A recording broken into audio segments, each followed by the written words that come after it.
नमस्कार दोस्तों, मैं शिखा पटेल आप सभी का फिर से स्वागत करती हूँ। दोस्तों, इस नवरात्रि में आपने कोई साधना की है क्या?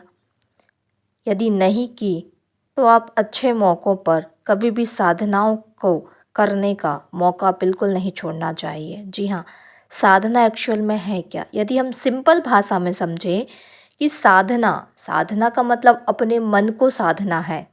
जी हाँ, जब हम ईश्वर के सामने संकल्प लेके जब कोई साधना शुरू करते हैं तो हमारा तन, मन और आत्मा हमारा सपोर्ट करती है। जैसे कि इस नवरात्रि जब मैंने साधना की तो मैंने ये अनुभव किया कि ऐसे तो हमें निश्चित समय पे बैठने में बहुत दिक्कत होती है।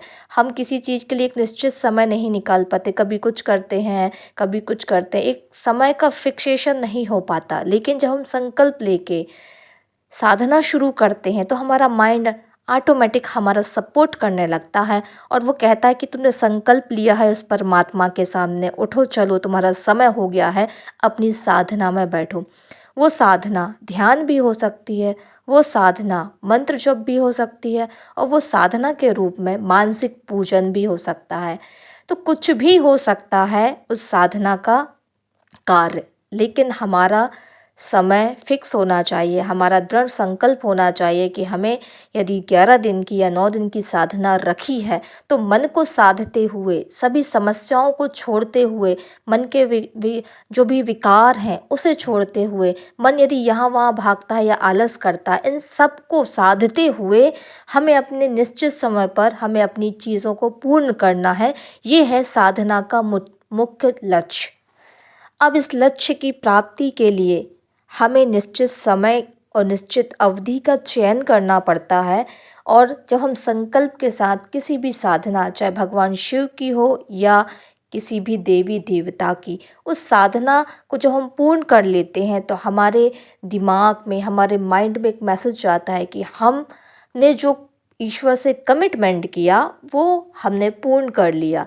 और इसी के साथ हमें बड़े बड़े संकल्प, बड़ी बड़ी चीज़ों को करने की प्रेरणा मिलती है और हमारा आत्मविश्वास भी जागता है। यदि हम छोटी सी साधना रखते हैं संकल्प के साथ, उसे पूर्ण नहीं कर सकते तो हमारा मन जो है वो उदास हो जाता है कि हम तो कमिटमेंट को पूरा ही नहीं कर सके, शायद हम ये कर ही नहीं सकते। इसीलिए कभी भी साधना यदि करनी है तो छोटी साधना से ही शुरुआत करनी चाहिए, ताकि हम धीरे धीरे अपने बॉडी, माइंड और सोल को एक लेवल में लाकर अपनी साधना को पूर्ण करते हुए जीवन में बड़ी बड़ी साधनाओं को करने के लिए अपने दिमाग को, अपने विचारों को, अपनी आत्मा को, हर चीज़ को तैयार कर सकें। तो यदि आपने इस नवरात्रि में कोई साधना नहीं की है तो आप पूर्णिमा के दिन की साधना कर सकते हैं, एक दिन की साधना, या आप किसी भी शुभ मुहूर्त में साधना कर सकते हैं, या नॉर्मली भी सोमवार से शुरू करके आप 7 दिन की सिर्फ साधना रख सकते हैं। इसमें सिर्फ ओम नमः शिवाय का जप करना होता है निश्चित समय पर। दोस्तों, साधना के तो बहुत सारे लाभ हैं, लेकिन यदि हमारे जीवन में बीमारियां हैं, कोई परेशानियां हैं, परिवार में ज़्यादा नहीं बनती, नेगेटिव विचार ज़्यादा आते, आध्यात्मिक उन्नति रुक गई है, तो उसके लिए शिव साधना सबसे ज़्यादा फायदेमंद साबित होने वाली है। जी हाँ, आप यदि बीमारी को ठीक करना चाहते हैं तो आप शिव साधना में हिस्सा लीजिए। आध्यात्मिक उन्नति चाहते हैं तो भी शिव साधना में आप हिस्सा लीजिए। यदि आप मानसिक शांति चाहते हैं या अपने आध्यात्मिक पथ पर तेज़ी से ग्रो करना चाहते हैं या किसी भी चीज़ की प्राप्ति आपको करनी है तो आपको शिव साधना ज़रूर करनी चाहिए। इसके लिए आप इस वीडियो के नीचे एक लिंक दी हुई है, एक व्हाट्सएप ग्रुप की लिंक दी हुई है। यदि आप बीमारी से परेशान हैं आप, तो आप इस ग्रुप को ज्वाइन कर सकते हैं। इस पर हम शिव साधना के माध्यम से अपनी बीमारी को, अपनी परेशानी को ठीक करेंगे। क्योंकि यदि हमें कोई भी कार्य करना है तो उसके लिए अपना समर्पण देना होगा। भगवान शिव को मैंने इसलिए चुना है क्योंकि भगवान शिव अपने आप में एक तत्व है, शिव तत्व है जो हमारे अंदर व्याप्त है और ब्रह्मांड में हर जगह व्याप्त है।